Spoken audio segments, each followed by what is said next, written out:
In the view of the African Union, these laws and principles highlight the importance of environmental conservation, which not only benefits the present generation, but that of future generations. It has been said, Your Excellencies, that you can engineer your way out of anything. And I suppose it's true. If you had enough money, you could raise or rebuild every street and building in a rich city by 10 feet, and the city would be in a pretty good shape for the next century or so. Your Excellencies, one of the hard truths about sea level rise is that rich cities and nations can afford to build seawalls, upgrade sewage systems, and elevate critical infrastructure. Poor cities and many small island states cannot. And as water rise, millions of these people from poor cities and small island states will be displaced, many of them in poor countries, creating generations of climate refugees. As the current environmental, health, and economic crises have demonstrated, classic environmental law rules and approaches have been somewhat ineffective in curbing environmental degradation and managing complex, cross-sectoral environmental problems. Among those issues, we can highlight forest fires, deforestation, species extinction, and their long-lasting impacts on society and nature. Moreover, these environmental laws and rules have largely failed their purpose of guaranteeing social ecological integrity and respecting planetary boundaries. It is clear that encouraging and facilitating trade has been a priority of states and of international organisations, particularly since the end of the Second World War. However, it must also be accepted that as it currently functions, this is interfering with effective climate action. States must protect their forests, not only in the interest of their own citizens or to safeguard their national heritage, but also to respect the general interest of humankind related to forest ecosystems.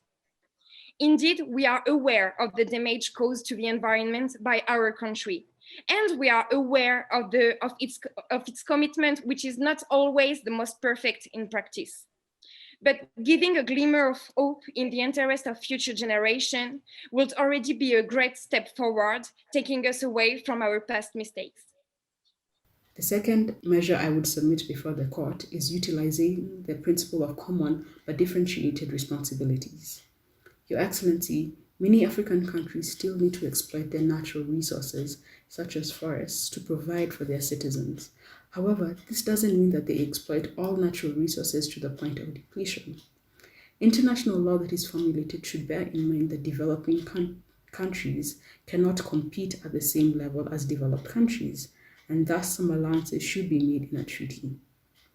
For example, a provision could be made where developing countries can still carry out their economic activities but slowly cut down on practices that are harmful to the environment over a given period of time.